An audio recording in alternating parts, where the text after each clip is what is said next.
여러분, 이번 주는 금융시장에서 슈퍼위크라고 불립니다. 왜냐하면 미국과 한국을 비롯해 세계 주요 국가들이 금리를 어떻게 할지 결정하는 중요한 한 주이기 때문입니다. 오늘 영상에서는 바로 그 금리의 기본 원리, 그리고 이번 주 금융시장의 최대 이벤트 슈퍼위크, 미국과 한국 금리가 우리 삶에 어떤 영향을 주는지 쉽게 풀어드리겠습니다. 시작하기 전에 여러분의 건강한 경제 생활을 위해 구독과 좋아요, 알림 설정 꼭 부탁드립니다. 여러분의 클릭 한 번이 저에게는 큰 힘이 됩니다. 그럼 먼저 이번 이야기의 출발점인 금리에 대해서부터 하나씩 알아보겠습니다. 1. 금리란 무엇인가? 여러분, 먼저 금리가 뭔지부터 간단히 짚고 갈게요. 금리는 한마디로 돈을 빌릴 때 내는 이자의 비율입니다. 예를 들어 은행에서 100만 원을 빌리고 금리가 5%라면 1년 뒤에는 이자 5만 원을 더 내야 하는 것이죠. 그래서 금리가 올라가면 대출 이자가 늘어나고 금리가 내려가면 대출 부담이 줄어듭니다. 반대로 내가 은행에 돈을 맡겼을 때도 금리가 높으면 이자 수익이 늘어나고 금리가 낮으면 이자가 적게 붙습니다. 즉, 금리는 우리 일상 속에서 대출, 저축, 투자, 집값, 물가까지 거의 모든 경제활동에 영향을 주는 돈의 가격이라고 할 수 있습니다. 그렇다면 금리는 누가, 언제, 왜 조정할까요? 2. 금리는 누가 조정할까? 그렇다면 이 금리라는 건 누가 정할까요? 바로 중앙은행입니다. 미국은 연준 패드, 연방준비제도이라는 기관이, 한국은 한국은행이 금리를 결정합니다. 중앙은행은 일반 은행이랑 다릅니다. 여기는 나라 경제의 은행이라고 생각하면 됩니다. 정부와 국민 모두가 쓰는 화폐의 가치를 지키고 경제가 너무 흔들리지 않게 중심을 잡는 역할을 하죠. 3. 금리는 언제 조정될까? 중앙은행은 1년 내내 필요할 때마다 금리를 바꾸는 게 아니라 정해진 시기에 정기회의를 열고 금리를 결정합니다. 예를 들어 미국 연준은 보통 6주마다 FOMC 연방공개시장위원회라는 회의를 열어요. 한국은행도 보통 한 달 반 정도 간격으로 금융통화위원회를 열어 기준금리를 정합니다. 이 회의는 마치 학교에서 성적표 받는 날 같아요. 경제 상황이라는 성적표를 보고 금리를 올릴지 내릴지 그대로 둘지를 판단하는 거죠. 4. 금리는 왜 조정할까? 이제 가장 중요한 질문입니다. 왜 굳이 금리를 조정할까요? 첫째, 물가를 잡기 위해서입니다. 예를 들어 물가가 너무 올라서 물건값이 계속 뛰면 사람들이 살림살이가 팍팍해지죠. 이럴 땐 중앙은행이 금리를 올려서 사람들이 대출을 덜 받고 소비를 줄이게 만듭니다. 그러면 돈이 덜 돌고 물가도 서서히 안정됩니다. 둘째, 경기를 살리기 위해서입니다. 반대로 경기가 너무 침체돼서 사람들이 지갑을 닫으면 가게 매출도 줄고 기업도 투자를 안 하게 돼요. 이때는 금리를 낮춰서 대출이 쉬워지게 만들고 돈이 더 돌도록 합니다. 그러면 기업도 투자를 하고 가게도 소비를 조금 늘릴 수 있죠. 셋째, 환율과 해외 자본 흐름을 조절하기 위해서입니다. 미국이 금리를 올리면 달러가 강해지고 한국 같은 신흥국에서 돈이 빠져나갈 수 있어요.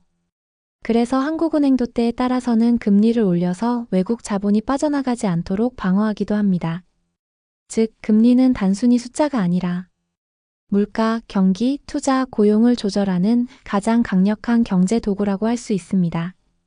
돈이 너무 많이 돌면 금리를 올려서 잡고, 돈이 너무 안 돌면 금리를 내려서 풀고, 나라 경제가 크게 흔들리지 않게 안전벨트 역할을 하는 거죠.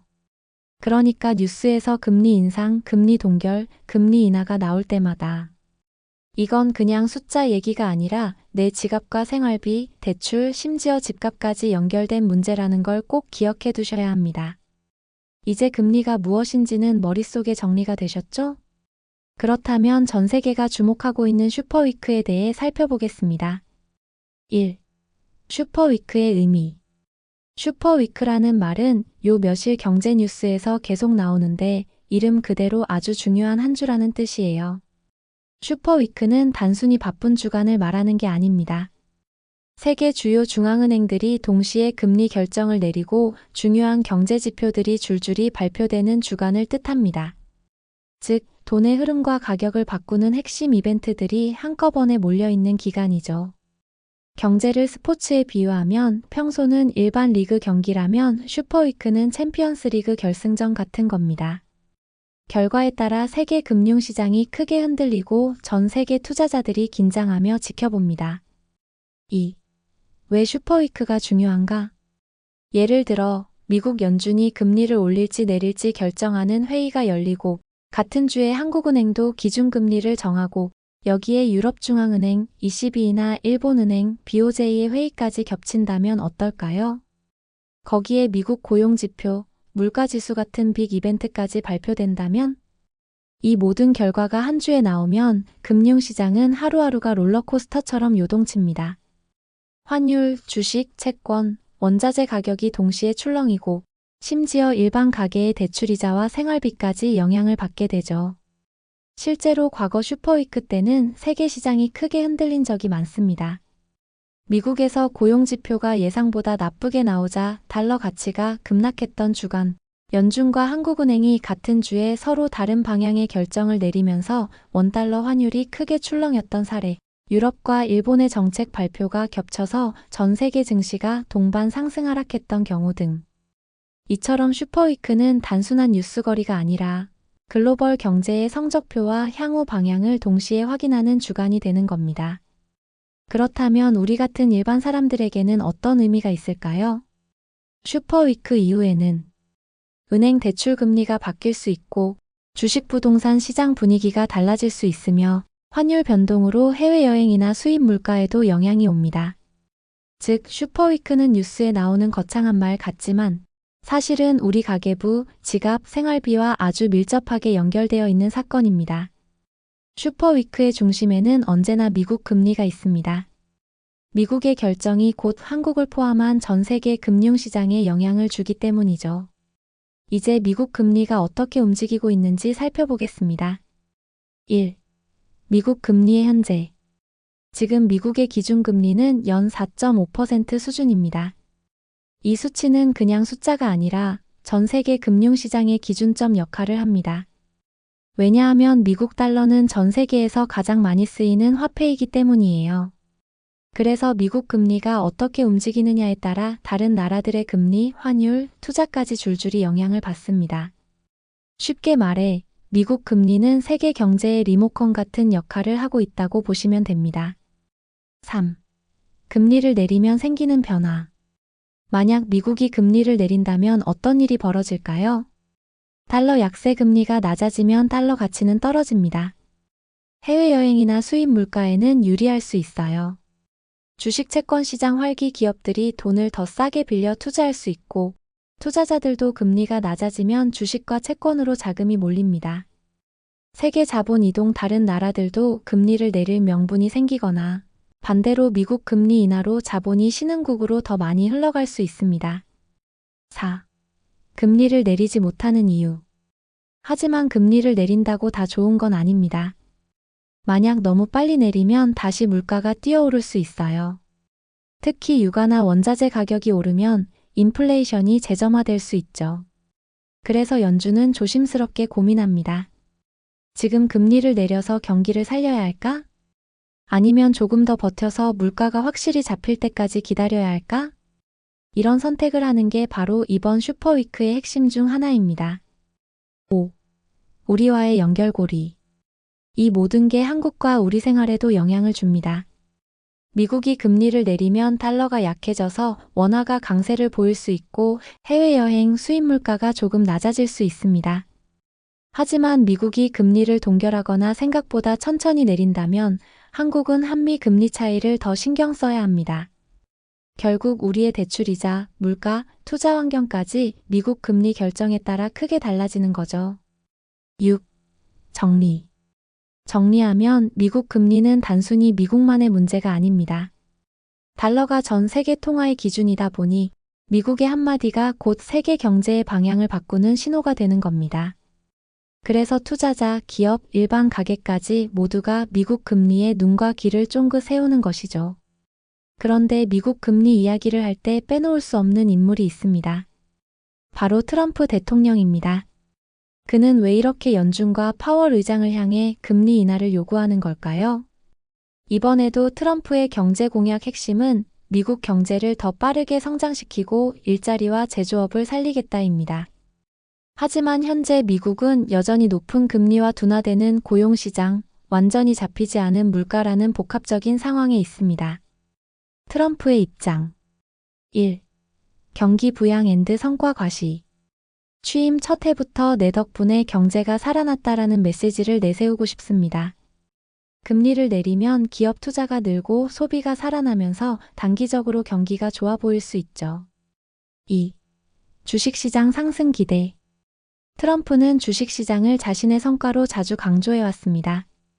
금리가 내려가면 월가와 나스닥이 반응하고 지수가 오르면 내 정책 성공이라고 홍보할 수 있습니다. 3.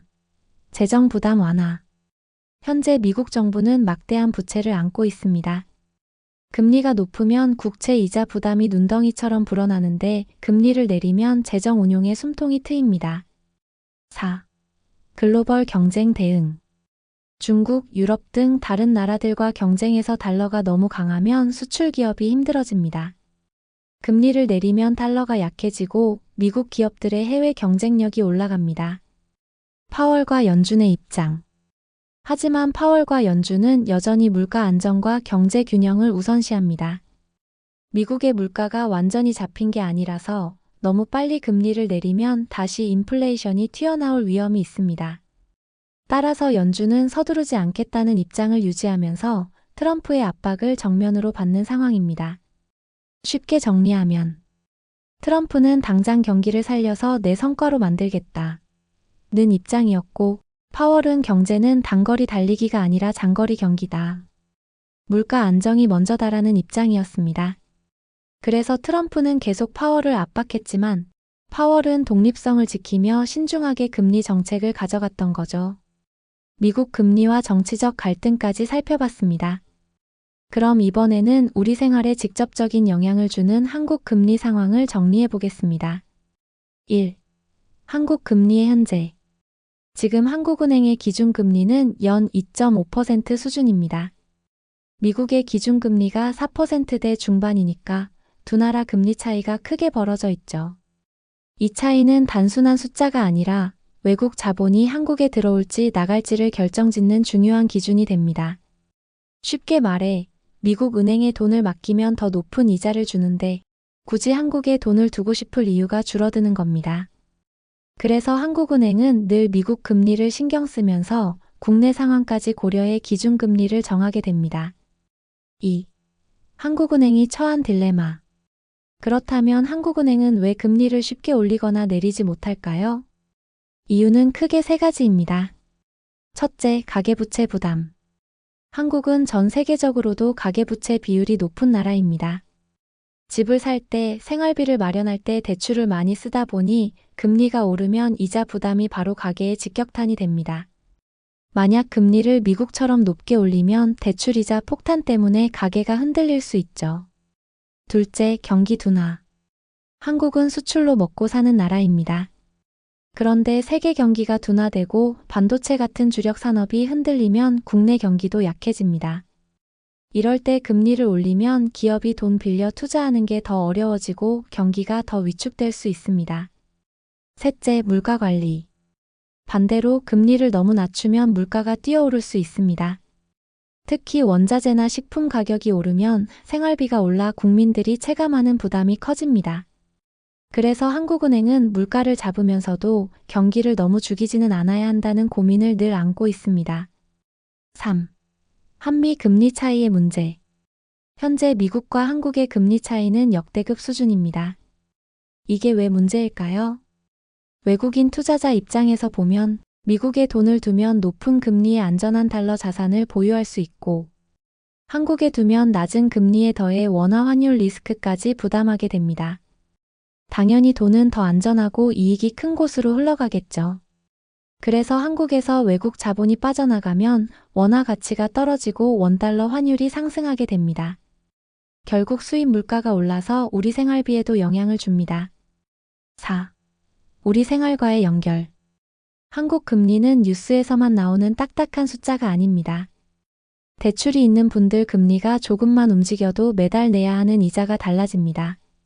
집을 사고 싶은 분들 금리가 높으면 대출이 부담돼 집값이 눌리고 낮으면 수요가 살아나 집값이 오를 수 있습니다. 투자하는 분들 금리가 낮으면 주식, 부동산 같은 위험자산으로 돈이 흐르고 높으면 채권, 예금 같은 안전자산으로 이동합니다. 결국 한국은행의 기준금리 하나가 내 월급 봉투, 가계부, 부동산 시장, 투자 성과까지 직접 연결되는 셈입니다. 정리하면 한국 금리는 가계부채, 물가, 경기 상황, 한미 금리 차이. 이 네 가지 사이에서 줄타기를 하며 결정됩니다. 한국은행은 이 복잡한 상황 속에서 금리를 올려야 하나, 내려야 하나, 그냥 둘까?